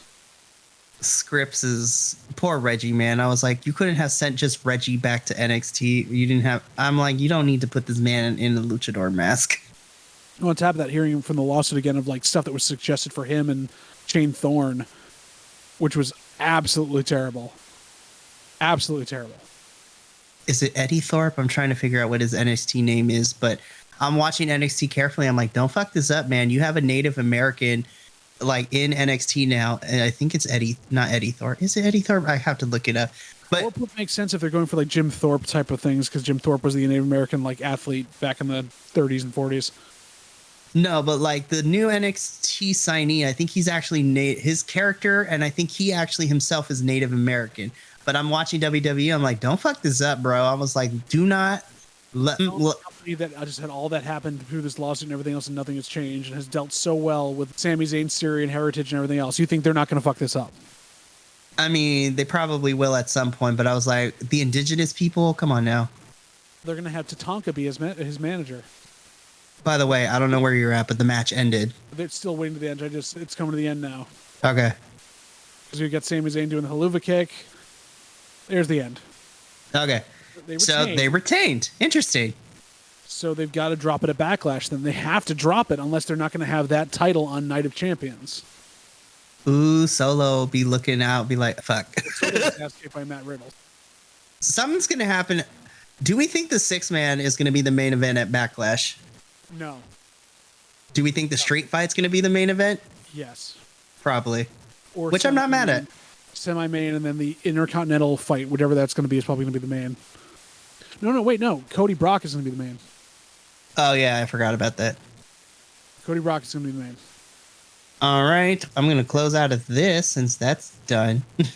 That was the thing. What are your thoughts so far? Okay. So overall, it was a decent episode, like minus the draft stuff. It was a decent episode of SmackDown.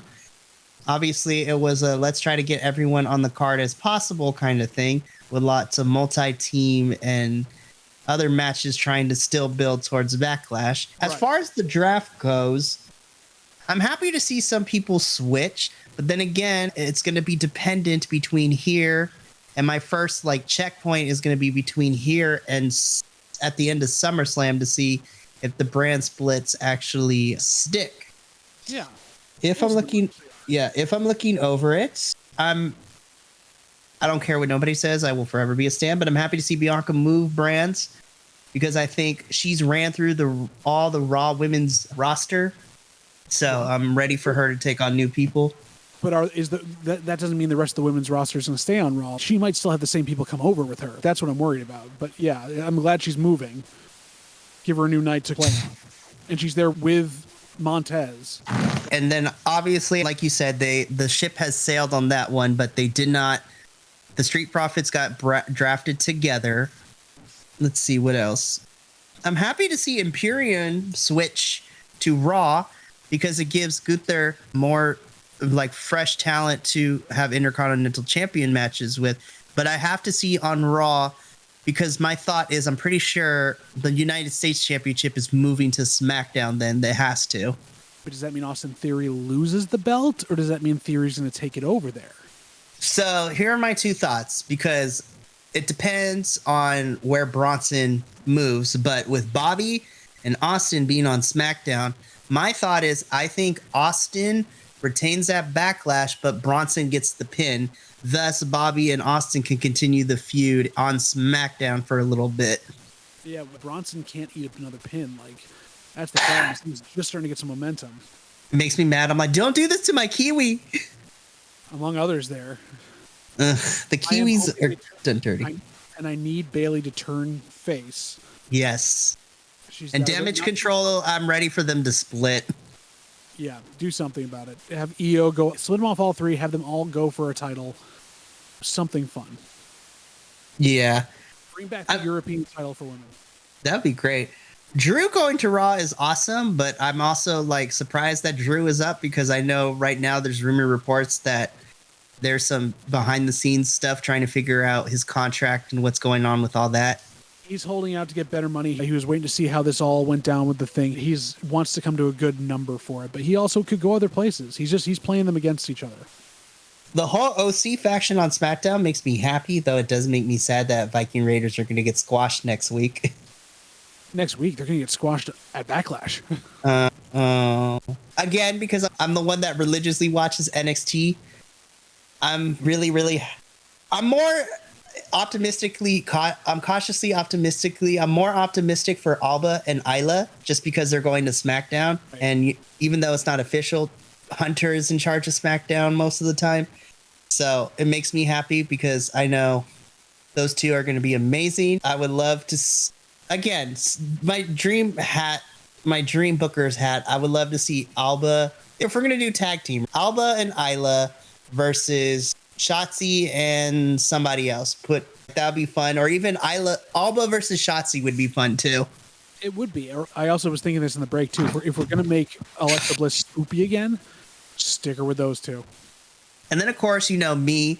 I want an all Scottish woman faction. So if you throw Nikki and Piper in a 4-woman faction, I'm like, give it to me now. Exactly. But then they make that the new League of Nations. That'd be weird. And very problematic, as always. Yes, as always. I was surprised, but I'm a little worried for Indy, your current NXT Women's Champion, being called up to Raw. Again, because as of right now, we have to see on Monday for part 2 of the draft, but Johnny and Candice are still there, and so is Dexter right now. Have a reunion with the Way, but like I feel like that ship is sailed. Pretty much, it's they've missed a lot of opportunities. Yeah, and I can't believe I'm about to say this, but it's not the same without Austin Theory in the mix. Like, surprisingly. But you could also build around that with the rivalry of like Austin's away from the Way and the Way keeps coming after him. And I don't need you, but we need you. It's like, it don't work like that. Not anymore. And then Dexter Lumis kills him. Let's see. Again, this is just the first part. The second half of the superstars that were available for tonight on SmackDown will probably be released later tonight, tomorrow morning. So we'll have to wait and see with that. Mikey a little bit of thoughts for that. Who knows? Who knows? But hold up. Let me look this up because SmackDown's complete list. You sent this to everybody. Yes, I sent it in our group text. I'm pulling it up now so I can read it. Here we go. Okay, so tonight they announced that the superstars are eligible to be drafted on... nope, that's night 2. Where's the night 1? One is Becky Lynch, Bianca Belair, both drafted. Bobby Lashley, drafted. Candice LeRae, not. Oh, never mind. I found it. Yeah. So Chelsea and Sonya. Cody Rhodes, Damage Control. Dexter Lumis. Hey, if you got Indy. Dolph Ziggler. Edge, Drew McIntyre, Hit Row, all of them. Imperium, all of them. See fucking Evans, really? Yep. Mr. Matt Riddle. Maximum Male Models, all of them. Masay Mansour, Maxine, Mustafa Ali, poor man. Talia and almost with MVP. Shinsuke Nakamura. Oh, how did I miss this? With the bloodline, it's just Roman Solo. Yeah, that's all they had on there. They didn't put the Usos. Ooh, that's interesting. The Miz. No, they split them up. The Usos are on Monday night. Yeah. So Bloodline, The Miz, the OC, all of them. The Street Profits, both Montez and Angelo. The Viking Raiders. And then some select NXT superstars. So who knows? We might get more NXT. My biggest fear is that what they always do during the draft is they gut the NXT roster. And then they're like, fuck the plans y'all had. They might, but I also feel like there's enough storylines with the people they did pull that they could be using the people on that list to fill it out. Like Dexter Lumis and Candice LeRae for one. Dexter's probably going to end up on the same, if he gets drafted again, he's going to end up on the same brand as Indy, just to have that storyline continue. Candice, they had no other win. Like, where do you put Candice LeRae with that? Like, she's being wasted. She's such a good wrestler. I know. I'm just like, sorry, I'm reading my wrestling news. Breaking news this Thursday, Miss Trinity Fatu will make her debut on Impact. We knew that. She was at the tapings, but she'll officially be on Impact Television this upcoming Thursday. Exactly. So I'm happy for her. She's finally back on TV screens and doing some fun stuff, so I'm glad she's there. Although the Bloodline needed a female person for a long time, and why didn't you bring her back? I'm just like, all this time, man. But I understand why she wouldn't want to go back to WE. Yeah. And I just want to put this to rest, right? Yep. I'm going to put this to rest because people are still talking about it. I am not upset that at the time, Sasha and Naomi walked out the way they did and they stood up for what they believe in, because people are like, and they're still talking badly about it. I was like, no, you're not going to do this, because I thought they did the right thing, because the women's roster was not the women's tag team championships that they were working so hard to make relevant was being treated like absolute dog shit. Exactly. And it still currently is at this point. But I'm just like, you know what? We ain't going to do this, because I think they did the correct thing and they stood up for what they believe in. And honestly, it paid off for me. Like, it paid off for them. It paid off for them and for us. Mercedes Moné is doing better things than she ever would have time for, be given time for in WWE. I'm hoping that Trinity can have a run with some good booking and get herself back to where she was. And then whatever their future holds, it's going to hold. But it's more wide open than it was in WWE. For sure. All right. Yeah, so before we log off for the night, let's quickly, because if you stuck around for this long, thank you so much. It was just me and JVL, but we are the OGs of this podcast, and it was OCs. I mean, I love the five of us all together, but this was a little of a bit of a nostalgia trip, and I love that it was just me and you again, because it was just me and you when all this started.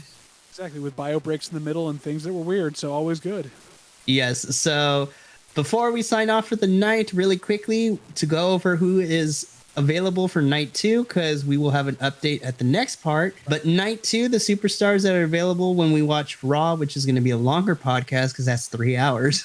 We'll have more people, so it'll be better, I promise. Yeah, so night 2 is Akira Tozawa, Alpha Academy, Angel Garza and Humberto Carrillo, which I forget they're still here. They're still on the roster? Yeah, they're still on the roster. Asuka, Austin Theory, bum-ass Baron Corbin. He's going to drive to NXT UK by himself. Oh, that'd be hilarious. Braun and Ricochet together. Brock Lesnar, Bronson Reed, Cedric Alexander, and Shelton Benjamin are together. Charlotte Flair, Dana Brooke, Elias, Emma, Johnny Gargano, Judgment Day. Yeah, that was my door, but I'll get to it later. And with Scarlett, Kevin Owens, and Sami Zayn, who are now, at the time of this recording, still your undisputed WWE Tag Team Champions. LA Knight, Liv Morgan, and Raquel Rodriguez, obviously your Women's Tag Team Champions. Nikki Cross, Piper Niven, SmackDown Women's Champion Rhea Ripley, Rick Boogs, Riddick Moss, Ronda and Shayna, Seth Rollins, Shotzi, Tamina, Tegan Knox, the Brawling Brutes as a faction, the LWO, the New Day, the Usos, Trish Stratus, Xia Li, and select NXT superstars. So obviously, because we have more, this is a 3-hour show, which makes more sense. But yeah. Damn. Let's hope it's a different setup, but it seems like it's going to be just as boring as this one. Could be better, though. We'll see. Yeah, we shall see. But that is going to conclude a special at least a special part 1 broadcast of the Bi-Conics. When we come back with next episode, hopefully we'll have more people, but we will be covering the second night of the draft when all of us have to slog through 3 hours of Raw. But we'll do it together with you. We'll do it together, which I'm still excited for. So stay tuned. But until then, thank you so much for listening. Make sure to download and subscribe wherever podcasts are available, as well as go check us out on the YouTube, since we have our podcast there as well. And also, word of mouth, best thing we can have for us. If you like what you're hearing, if you like what's going on, tell your friends, send the links, get us out there. But we appreciate all of you being here. We appreciate our co-hosts for not showing up and being douches. We appreciate the ability to be able to come together as a bunch of wrestling fans, talk nonsense, and get a little bit farther out of this world so that we're not all burning together in this stupid world that's burning to the ground. And I'm thankful that, Mikey, you put us all here together, you run this whole thing, and that you really do bring good people together to make fun things. So thank you all for all of that. On behalf of Mikey, I'm JVL. And then on behalf of JVL, I'm Mikey. Be good to each other and be Bi-Conic. Laters! Thank you so much for tuning in to another Vibe Tribe production. What's going to happen next time? Well, you're going to have to tune in to find out. But until then, remember, audio podcast land, take care of yourself, love one another, and as always, make sure that you keep the good times rolling. Thank you for being here, and we'll see you next time. Bye-bye.